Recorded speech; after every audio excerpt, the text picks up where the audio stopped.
રક્ષાબંધનના તહેવારને હવે ગણતરીના દિવસો બાકી છે ત્યારે સુરતમાં ફૂડ સેફ્ટી વિભાગ એક્શન મોડમાં આવ્યું. ભાગડના મીઠાઈ માવા બજારમાં ફૂડ સેફ્ટી ટીમે સઘન ચેકિંગ હાથ ધરી માવાની ગુણવત્તા ચકાસવા સેમ્પલ લઈ તપાસ માટે લેબોરેટરીમાં મોકલવામાં આવ્યા. રક્ષાબંધનના તહેવારને ધ્યાનમાં રાખીને સુરત શહેરમાં ફૂડ સેફ્ટી વિભાગ દ્વારા તપાસનો ધમધમાટ શરૂ કરવામાં આવ્યો છે.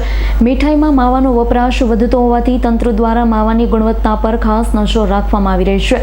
સુરતના ભાગડ ખાતે આવેલા મીઠાઈ અને માવા બજારમાં ફૂડ સેફ્ટી ટીમે સઘન ચેકિંગ હાથ ધર્યું. Chief food safety officer BR બ્રહ્મભટ્ટની ટીમ દ્વારા માવાની ગુણવત્તા ચકાસવા સેમ્પલ લેવામાં આવ્યું. ફૂડ સેફ્ટી ટીમે લીધેલા માવાના સેમ્પલને નિયમ મુજબ સીલ કરી તપાસ માટે લેબોરેટરીમાં મોકલી આપવામાં આવ્યું છે. હવે લેબોરેટરીના રિપોર્ટ બાદ માવાની ગુણવત્તા અંગેનું ચિત્ર સ્પષ્ટ થશે. જો તપાસમાં માવામાં ભેળસેળ અથવા ગુણવત્તામાં કોઈ ખામી સામે આવશે તો સંબંધિત વિક્રેતા સામે નિયમ મુજબ કાર્યવાહી કરવામાં આવશે.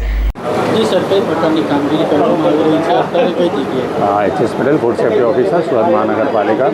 આપણે હમણાં હાલમાં રક્ષાબંધન તહેવાર આવતો હોવાથી હમણાં આપણે જે મીઠાઈઓ બને છે એમાં સૌથી વધારે આપણે માવાનો ઉપયોગ કરતા હોઈએ છીએ, જેને લઈને આપણે ભાગડ ઉપર માવા બજારમાં આવ્યા છે કે જ્યાંથી માવાનું સૌથી વધારે વેચાણ થાય છે અને એમાંથી આજે વેચાણ થતી સંસ્થાઓમાંથી માવાના સેમ્પલ લઈ આપણે પબ્લિક લેબોરેટરીમાં ટેસ્ટિંગ માટે મોકલીએ છીએ અને આ પ્રમાણેની કામગીરી દરેક કોર્પોરેશનના દરેક વિસ્તારોમાં ટીમ પાડી કરવામાં આવી રહી છે.